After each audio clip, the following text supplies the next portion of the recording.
নমস্কার বন্ধুরা, আমার আজকের রেসিপি পাট শাকের ঝোল। এই অত্যন্ত গরমের সময় পাট শাকের ঝোল পছন্দ করবেন না এরকম হয়তো খুব কমই আছেন, তবে আমার পার্সোনালি ভীষণ ভাবে ভালো লাগে। গরম ভাতের প্রথম পাতে একদম জমে যায় এই রেসিপিটা হলে।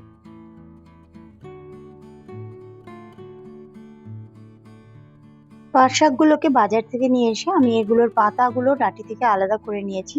আমি খুব কুচো করে কাটিনি, গোটা গোটা পাতায় রেখেছি। এভাবেই আমি এবারটা বানাবো। প্রথমে একটা আমি বড় কড়াই নিয়ে তাতে হাফ কড়াই মতো জল দিয়ে দিলাম। তারপর আমি দিয়ে দিচ্ছি 1 চুটকি মতো খাবার সোডা আর পরিমাণ মতো লবণ। যে লবণটা দিলে এই জলটা নোনতা হয়ে আসবে সেই রকম পরিমাণ অনুযায়ী লবণটা অ্যাড করতে হবে। আমি লালতি শাক বা পাট শাকের পাতাগুলো গোটা রেখেছি, আপনারা চাইলে কুচো করেও দিতে পারেন। আমি এখন খাবার সোডা লবণ মিশ্রিত যে ফুটন্ত জলটা তার মধ্যে আমি পাট শাকের পাতাগুলো দিয়ে দিচ্ছি।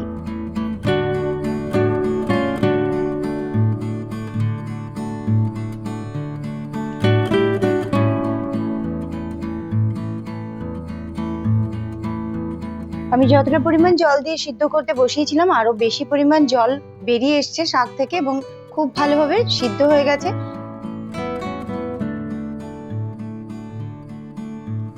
আসলে এর মধ্যে খাবার সোডাটা দেওয়ার কারণ হলো শাকটার মধ্যে একটা খুব সুন্দর মাখনের মতো ব্যাপার আসবে, না হলে একটা খসখসে ভাব এর মধ্যে থেকে যায়।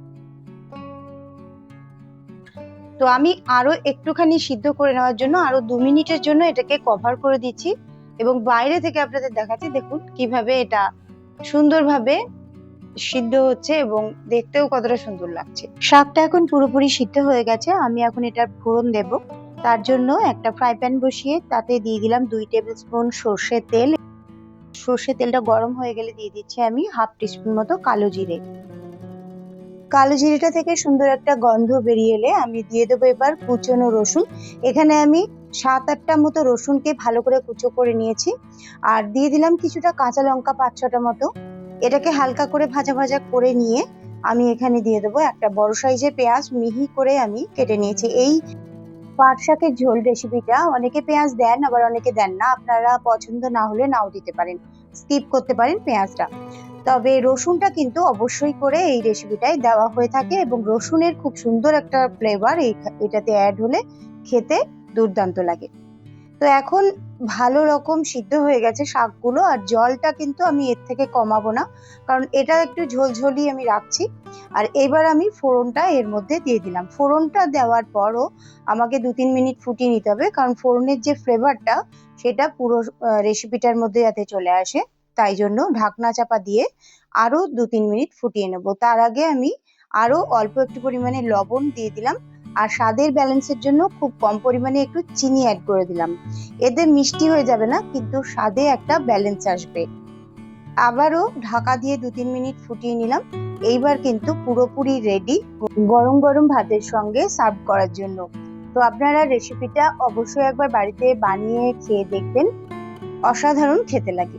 শাকে কিন্তু অবশ্যই করে হলুদের ব্যবহার করতেই হয়, কারণ শাকটা বিভিন্ন জায়গা থেকে আনা হয় এই জন্য। আর আমরা জানি যে হলুদের ব্যবহার হয় জীবাণুনাশক হিসেবে, তাই শাকে কিন্তু অতি অবশ্যই হলুদ দেওয়াটা জরুরি। তো আমি একটা সার্ভিং বোল নিয়ে নিয়েছি, এর মধ্যে আমি ঢেলে নিচ্ছি।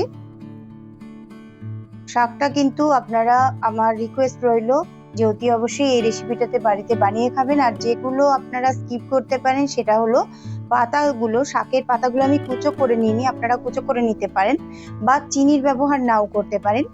আবার হলুদের ব্যবহারটা আমি করেছি, আপনারা নাও করতে পারেন। যদি খুব গ্রিন দেখতে চান তাহলে হলুদের ব্যবহারটা স্কিপ করতে পারেন। আজকের মতো এই পর্যন্তই, আবার দেখা হচ্ছে আগামী রেসিপি নিয়ে। সবাই খুব ভালো থাকবেন, অনেক অনেক শুভেচ্ছা রইল। আর পারলে পরে রেসিপিটাতে একটি লাইক দিয়ে ফেসবুক বা হোয়াটসঅ্যাপে শেয়ার করে দিতে পারেন। তো আজকের মতো এই পর্যন্তই, সবাই খুব ভালো থাকবেন।